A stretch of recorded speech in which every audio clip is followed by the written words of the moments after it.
जय गुरु जी संगत जी।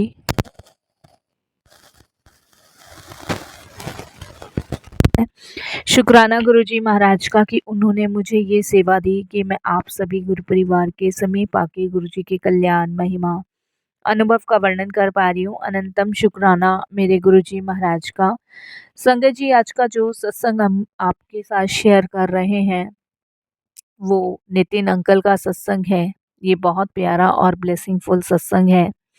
तो मेरी विनती है आप सभी गुरु परिवार से कि आप सत्संग को अंत तक सुने, ध्यान से सुने, पूरा सुने। सत्संग का मतलब होता है सत्य का संग, और सत्संग की प्राप्ति जब ही होती है जब गुरु कृपा होती है। तो हम सभी बड़े भाग्यशाली हैं कि हम पर गुरु कृपा हुई और हमें सत्संग सुनने का और शेयर करने का सौभाग्य प्राप्त हुआ।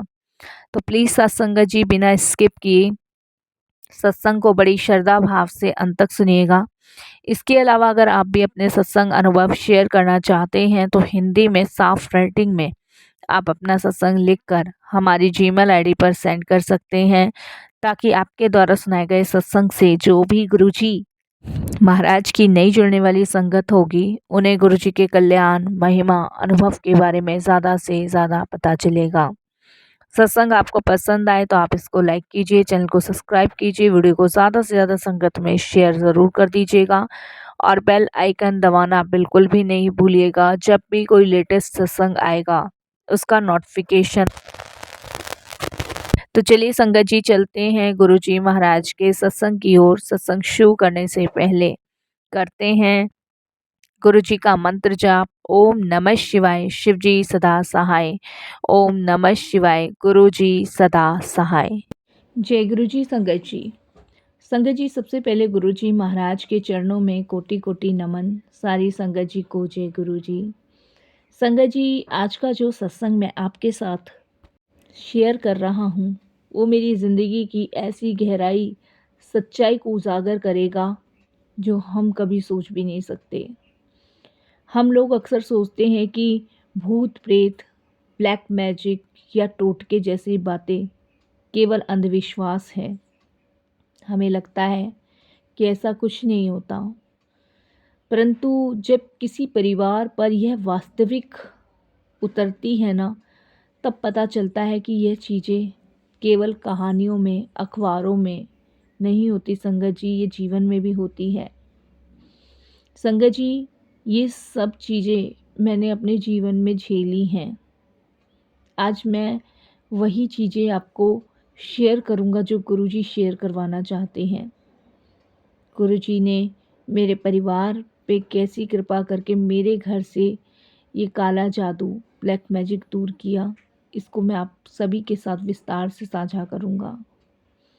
मेरा परिवार बहुत साधारण था, पर संगत जी जो मेरे बच्चे ने झेला है ना, जैसी जैसी घटनाएं मेरे बच्चे ने झेली है, उसे सिर्फ गुरुजी ने ही मुक्ति उसे दिलवाई है उन चीज़ों से संगत जी।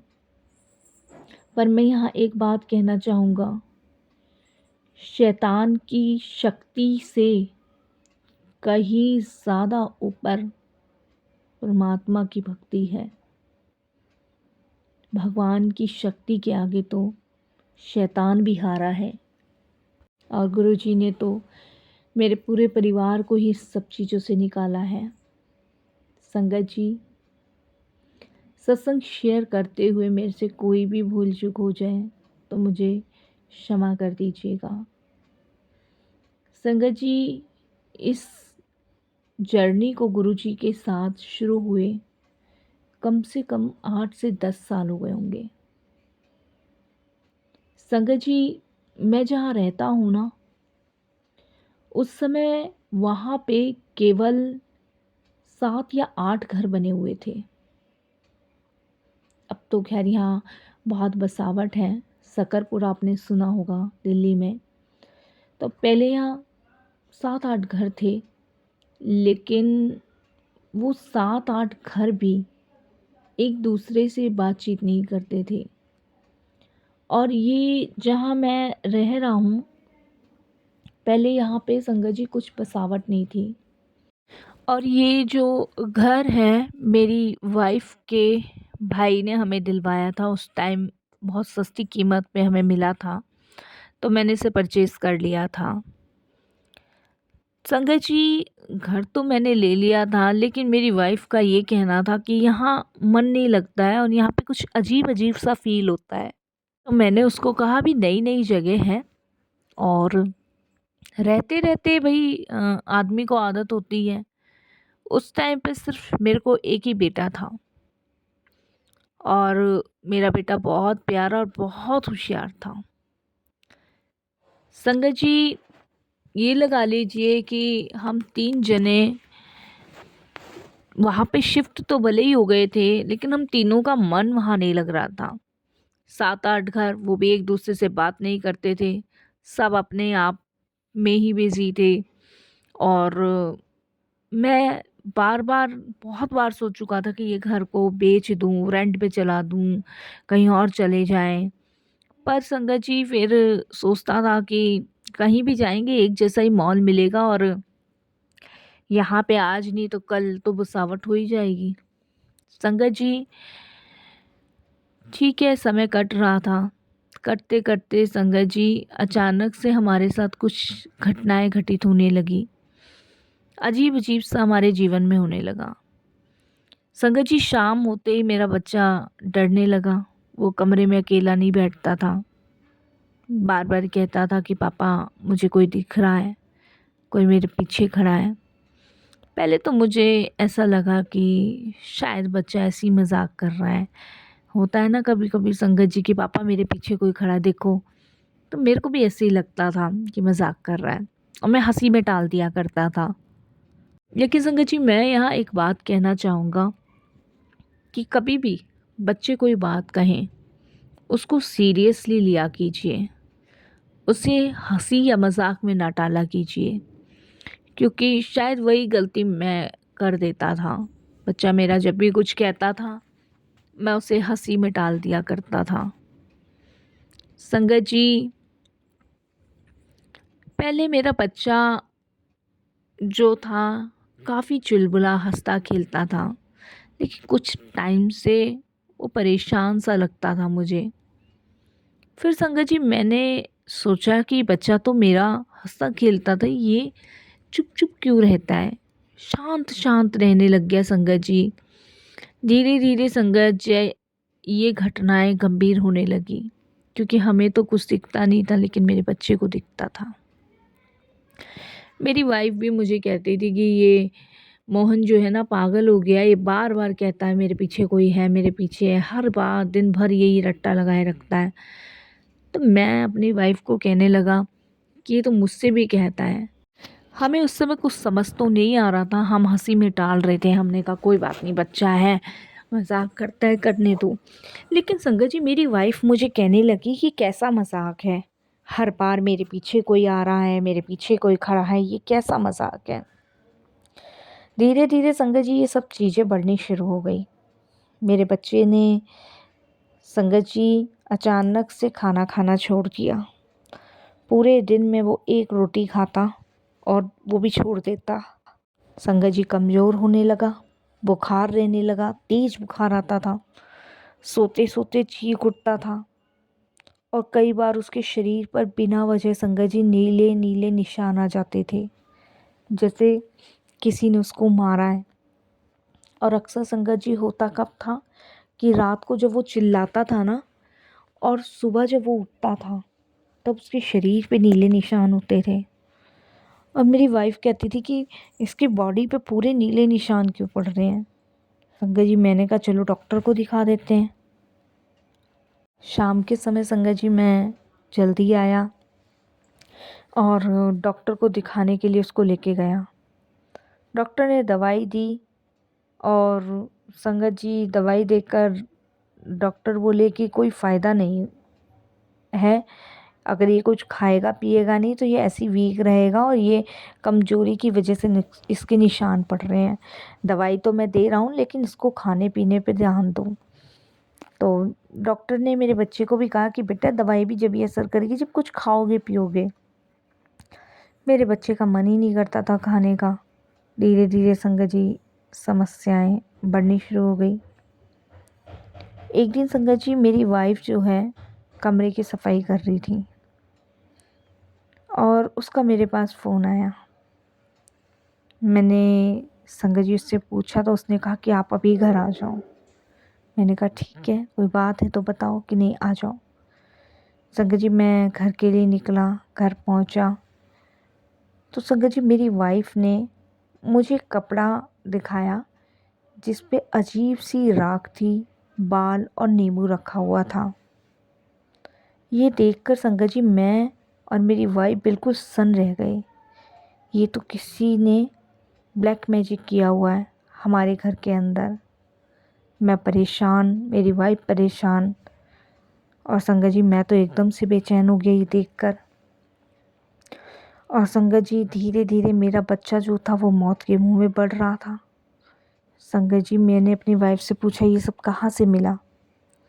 तो बोली मैं घर की सफाई कर रही थी तो पीछे जो बालकनी है वहाँ पे ये बंधा हुआ था सामान के साथ में, और वहीं पे देखा मैंने। हमारे जो घर के पीछे की बालकनी है ना संगत जी, वो ओपन है, सिर्फ रेलिंग लग रही है, तो कोई इजीली कुछ भी वहाँ रख के जा सकता है। अब संगत जी सवाल ये था कि ये करके कौन गया है? इसके लिए संगत जी हम किससे बात करें? घर भी 7-8 ही हैं। समझ नहीं आ रहा था।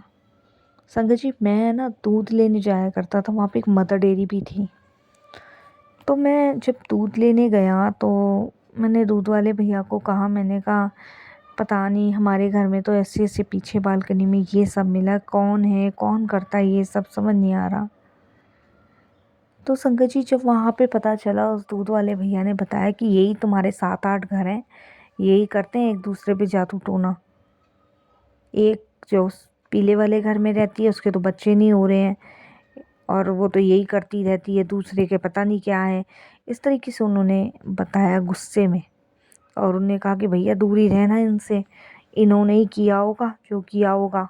इससे पहले तुम्हारे घर में कुछ जिन भूत प्रेत बरसे, तुम फटाफट से किसी बाबा बाबा को दिखा लो। अब संगत जी हमारे तो समझ से बाहर ये है, क्या क्या करें क्या नहीं करें। और उन्होंने कहा कि इनमें से किसी ने किया होगा, वही असर हुआ है तुम्हारे बच्चे पे। मैंने उसके सामने कहा भैया मेरा बच्चा तो बीमारी से तड़प रहा है, और ये समझ लो खाना पीना छोड़ दिया है, हर जगह दिखाया है, और देखो अभी आप जाओ तो ऐसे ही पड़ा हुआ है बिस्तर पे। बड़े सीधे सज्जन लोग थे संगत जी हम, ज़्यादा हमारे अंदर कुछ था ही नहीं ऐसा। चार पीर बाबा को मानने वाले हम लोग, तो समझ नहीं आ रहा क्या करें क्या नहीं करें। इधर मेरे बेटे मोहन की दिन रात संगत जी तबीयत बिगड़ती गई।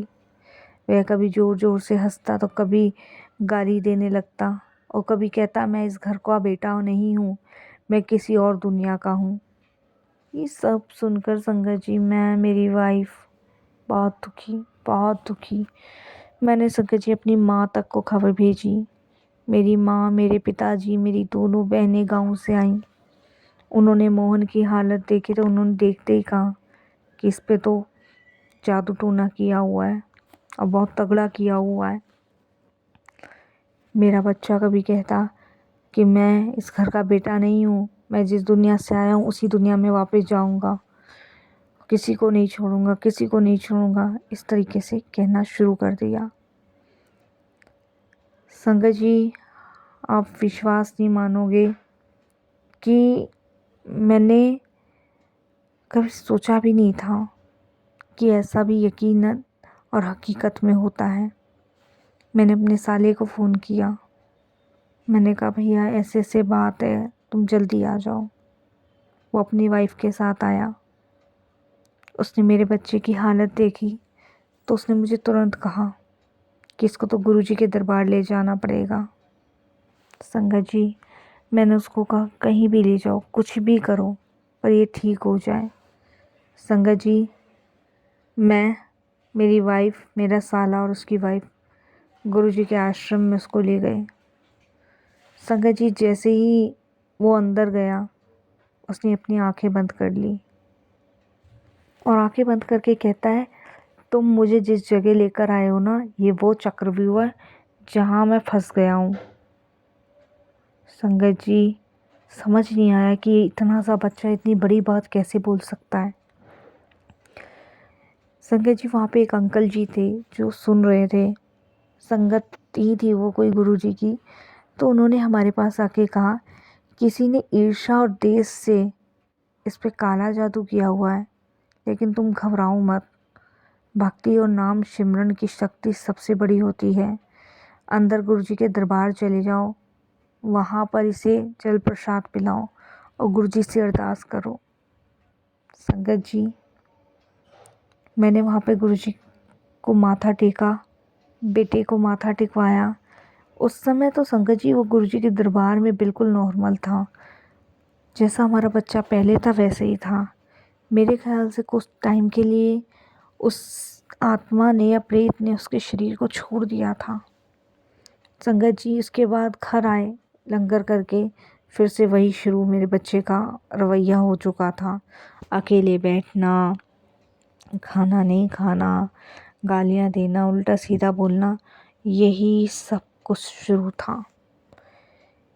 संगत जी मेरी वाइफ थक गए, परेशान हो गए। मैंने मन ही मन संगत जी प्रार्थना करी गुरुजी से कि गुरुजी अब आप देखो कि क्या करना है, समझ नहीं आ रहा। उसी रात को संगत जी मुझे एक ड्रीम दर्शन गुरुजी का आया, जिसमें मुझे गुरुजी ने सुंदरकांड का पाठ और हनुमान चालीसा का पाठ करने को कहा, और ये मुझे हर मंगलवार को करना था। और गुरुजी ने बताया कि हर मंगलवार को गंगा जल से इसको स्नान कराना होगा। भगवान का नाम लगातार उसके कानों में किसी न किसी तरीके से पहुंचता रहे। संगत जी जिसके लिए मैंने गुरुजी के शब्द, गुरुजी का मंत्र जाप चलाने शुरू कर दिए। संगत जी मैंने जब ये ड्रीम सुबह उठ के सोचा तो मैंने मंत्र जाप और उसको गंगा जल से स्नान करना, मैंने वो सब किया जो गुरुजी ने मुझे ड्रीम में बताया। पहले दिन तो संगत जी कोई बदलाव नहीं दिखा। दूसरे दिन हल्की सी राहत मिली। तीसरे दिन जब पाठ हुआ तभी अचानक संगत जी मोहन जोर जोर से चिल्लाने लगा। उसका शरीर कांपने लगा, मानो कोई अदृश्य शक्ति उसके शरीर से बाहर निकल रही हो। संगत जी वो बहुत जोर से चिल्लाने लगा। इधर मेरे साले ने पकड़ा, मेरी वाइफ ने पकड़ा, मैंने पकड़ा, हमारे हाथ से बेकाबू। संगत जी मेरे साला कहने लगे कि डरो मत, गुरुजी हैं वो अपने आप संभाल लेंगे। संगत जी आप विश्वास नहीं करोगे कि शायद गुरुजी ना होते तो मेरा बच्चा कब का चला जाता। छठे मंगलवार को रात को संगत जी जब देखा हम लोगों ने तो मोहन अचानक बहुत शांत हो गया, जैसे कोई बोझ हट गया उसके ऊपर से। सातवें मंगलवार तक जब अंतिम पाठ हुआ, मेरे बच्चे के मासूम से चेहरे पर मुस्कान लौट आई, मानो संगत जी की भगवान ने उसे नई जिंदगी दी हो। संगत जी आप विश्वास नहीं करोगे कि कैसे गुरुजी ने उसका कष्ट काटा, ये गुरुजी जाने, हमें नहीं पता। लेकिन उसकी जो भी उसके ऊपर था वो गुरुजी ने हटाया। मैं नियमित रूप से उस समय ये सब चीज़ें करने लगा। संगत जी सत्संग का सार यही नहीं है कि नकारात्मक शक्तियाँ चाहे कितनी भी ताकतवर क्यों ना हो, लेकिन अगर ईश्वर श्रद्धा और विश्वास से भगवान का नाम ले लें संगत, तो हर काला जादू, हर बीमारी, हर बंधन टूट जाता है। संगत जी कभी भी ईर्ष्या और देश से दूसरों का नुकसान पहुंचाने की भावना ना रखें। गुरुजी ने हमें ये भी बताया कि जिस औरत के संतान नहीं होती थी ना, उसने संतान पाने के लालच में हमारे ऊपर ये किया था। अगर जीवन में कोई अनहोनी या अजीब घटनाएं हो तो सबसे पहले भगवान का सहारा लें। भक्ति, प्रार्थना और सत्संग से बढ़कर कोई शक्ति नहीं है संगत जी, यकीन मानिए। आज मेरा बेटा बिल्कुल ठीक एक सफल इंसान है। मेरा परिवार, मैं गुरुजी का शुक्राना करते हैं, उनका स्मरण करते हैं और यही कहते हैं गुरुजी हमेशा अपने चरणों से लगाए रखना, अपनी शरण से लगाए रखना। संगत जी याद रखो, ब्लैक मैजिक, बीमारी, डर, ये सब असली होते हैं, लेकिन जहाँ पे ईश्वर की शक्ति होती है, जहाँ पे परमात्मा की शक्ति होती है, वो वहाँ पे संगत जी ये नेगेटिविटी इंसान को छू भी नहीं सकती। इन सबसे बड़ी शक्ति ईश्वर की शक्ति है, हमारे गुरु जी की शक्ति है। जब तक मनुष्य विश्वास और भक्ति में अटल रहता है, तब तक कोई नेगेटिव शक्ति उसे छू भी नहीं सकती।